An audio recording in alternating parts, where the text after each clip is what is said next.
Exam BD চ্যানেলের পক্ষ থেকে সকলকে শুভেচ্ছা অভিনন্দন। তো অনেকদিন পরে ভিডিও নিয়ে আসলাম। 370 পদে মহিলা শিশু বিষয়ক মন্ত্রণালয়ের অধীনে নতুন নিয়োগ বিজ্ঞপ্তি প্রকাশিত।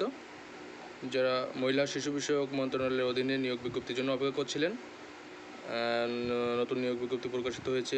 বিশাল বড় একটি নিয়োগ আপনাদের জন্য। তো দেখুন সেই নিয়োগ বিজ্ঞপ্তিতে কী বলা হয়েছে। মহিলা শিশু বিষয়ক মন্ত্রণালয়ের অধীনে সম্প্রতি অস্থায়ীভাবে রাজস্ব খাতের 5টি পদে মোট 317 জনকে নিয়োগের বিজ্ঞপ্তি প্রকাশ করেছে। বিজ্ঞপ্তি অনুসারে পদগুলোর যোগ্যতা পূরণ সাপেক্ষে যোগ দিতে পারেন। আপনিও পদগুলোর জন্য আবেদন করা যাবে 25/6/2025 পর্যন্ত, অর্থাৎ আপনারা প্রায় এখন 20 দিন সময় পাচ্ছেন। পদের নাম ও পদের সংখ্যা: কম্পিউটার অপারেটর 6 জন, 60 মধ্যকারী কাম কম্পিউটার 8 জন, ক্যাশিয়ার 1 জন, অফিস সহকারী কাম কম্পিউটার মধ্যকারী 7 জন, অফিস সহায়ক 18 জন এবং কম্পিউটার বিষয়ে আরও 278 জন সম্ভবত আছে একটি পদে। সেটা দেখাবো একটু পরেই আপনাদেরকে। বড় একটি নিয়োগ বিজ্ঞপ্তি। এটা হচ্ছে আপনার মূল নিয়োগ বিজ্ঞপ্তি প্রকাশিত হয়েছে যেটি।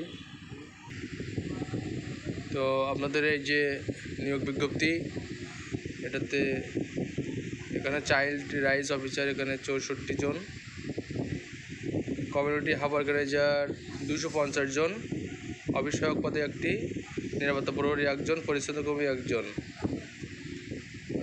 মোট দেখতে পাচ্ছেন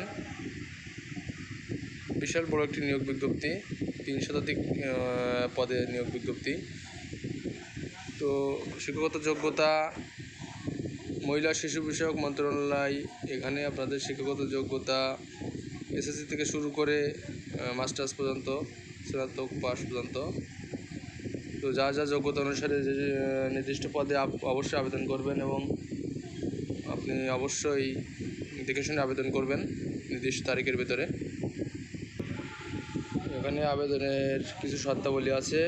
আগ্রহী প্রার্থীগণ অনলাইনে www.jobs.gov.bd ওয়েবসাইটের মাধ্যমে 25 জুন 2025 তারিখ পর্যন্ত আবেদন করতে পারবেন। নিয়োগের ক্ষেত্রে সরকারি বিদ্যমান কড়াবিধি পদ্ধতি সংক্রান্ত কোনো সংশোধন হলে তা অনুসরণ করা হবে।